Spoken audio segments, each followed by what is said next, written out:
नमस्कार दोस्तों, मैं हूं देव और आप सुन रहे हैं किस्से कहानियां। ये कहानी गुरु नानक देव जी के जीवन से जुड़ी हुई है और इस कहानी के अंत में हम अपने लिए और अपने बच्चों के लिए दो बहुत ही कीमती बातें सीखेंगे। सुबह का वक्त था और नानक जी अपने दोस्त मर्दाना के साथ गांव में घूमने जा रहे थे और पिताजी दरवाजे से अंदर आ रहे थे। तो पिताजी ने नानक को रोकते हुए कहा, कल कहीं मत जाइएगा, कल आपके जनेऊ की रस्म होने वाली है और हाँ, मुझे कोई विवाद नहीं चाहिए किसी भी किस्म का और किसी के भी साथ। नानक जी ने आज्ञा में सर हिलाया और वो चले गए। नानक जी के पिता कुछ परेशान थे क्योंकि उनको अंदेशा था कि नानक जी कुछ न कुछ ऐसा पूछ ही लेंगे जिसका जवाब उनके अलावा किसी और के पास नहीं होगा। रास्ते में जाते जाते उन्होंने मर्दाना जी से पूछा, क्या होता है ये जनेऊ, क्या आपने भी पहन रखा है? तो मर्दाना जी ने कहा कि छोटी जात वालों को इसे पहनने का हक नहीं है, इसे तो सिर्फ ऊंची जात वाले ही पहनते हैं। तो नानक जी ने चौंकते हुए कहा, यह क्या बात हुई? सारी कायनात उस एक रब की बनाई हुई सबसे बेहतरीन रचना है और इंसान अशरफुल मखलूकात है, तो इसमें छोटा बड़ा क्या है? तो मर्दाना जी ने सवालिया अंदाज में कहा, ये आप कहते हैं? आपको सब पता है कि धर्म के नाम पर क्या क्या पाखंड चल रहे हैं। थोड़ी दूर तक नानक जी चुपचाप चलते रहे और फिर अक्सर जहां बैठते थे एक मंदिर के सामने बड़े से पत्थर पर बैठ गए। वो किसी गहरी सोच में डूब गए और उनकी आंखें बंद हो गई। मर्दाना जी को पता था कि अब विवाद स्वाभाविक है। दूसरे दिन जब पूजा की सब तैयारियां हो चुकी थी, पंडित आ चुके थे और भी बहुत से लोग ये देखने आए थे क्योंकि जनेऊ किसी आम शख्सियत का नहीं, गुरु नानक देव जी का होने वाला था। पंडित ने नानक जी से कहा, ये जनेऊ धार लीजिए नानक। तो नानक जी ने आसपास खड़े छोटी जात के लोगों को और औरतों को देखकर कहा कि इस जनेऊ के लिए सिर्फ मैं ही क्यों, ये सब क्यों नहीं? तो पंडित जी ने लोगों में गिरते रसूख को देखकर कहा, यह ब्रह्मा जी की रचना का भेद है।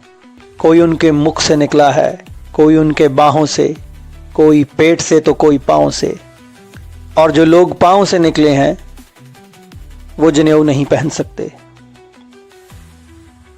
और नानक जी ने कहा, तो और औरतें? पंडित जी ने कहा कि औरतों ने वैदिक काल से ही धर्म की शिक्षा लेनी छोड़ दी थी।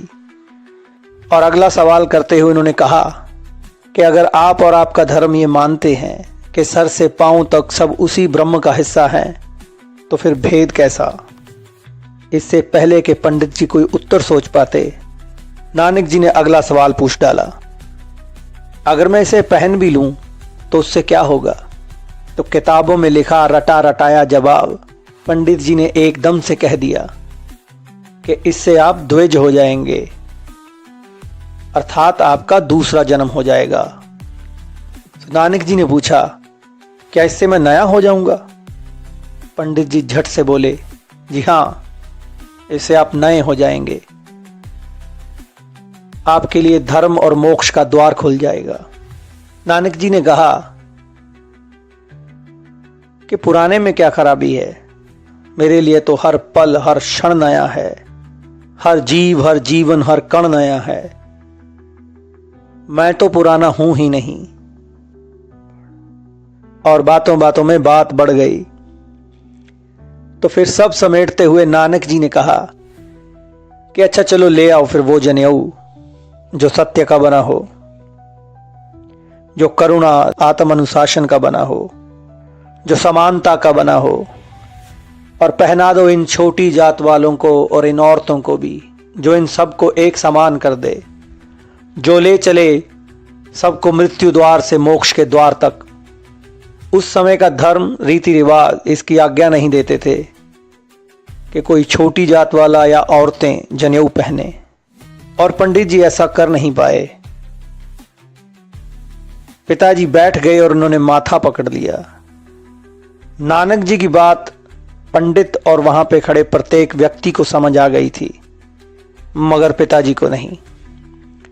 उन्हें तो यही लगता था कि नानक किसी का सम्मान नहीं करते, किसी की बात नहीं मानते। फिर नानक जी की उंगली आसमान की तरफ उठी और उन्होंने कहा कि सब एक ही रब के बंदे हैं, जिनकी जात इंसानियत है और परमात्मा हो जाना उनका मकसद। और वो परमात्मा का कोई गीत गुनगुनाते हुए लोगों के समूह से निकल गए। दोस्तों, कहानी के अंत में हमने 2 बातें सीखी। पहली तो बात ये कि धर्म लोगों में समानता लाने के लिए होता है, लोगों में नैतिक, बौद्धिक और आचरण की शुद्धि के लिए होता है, लोगों के उत्पीड़न, उनके शोषण के लिए नहीं। इस कहानी में नानक जी उन खोखले रीति रिवाजों को चुनौती देते हुए नजर आते हैं। दूसरा, नानक जी ने हमें यह समझाया है कि बच्चों को सवाल पूछने से मत रोकिए। यही सवाल उनके किरदार, उनकी शख्सियत का निर्माण करेंगे। बच्चों के सवालों के जवाब दीजिए।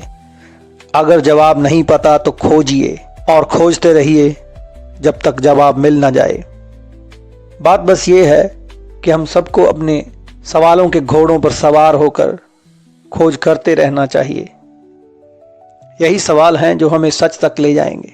ऐसी ही और कहानियां सुनने के लिए हमारे चैनल को सब्सक्राइब कर लें और बेल आइकन दबाना मत भूलें।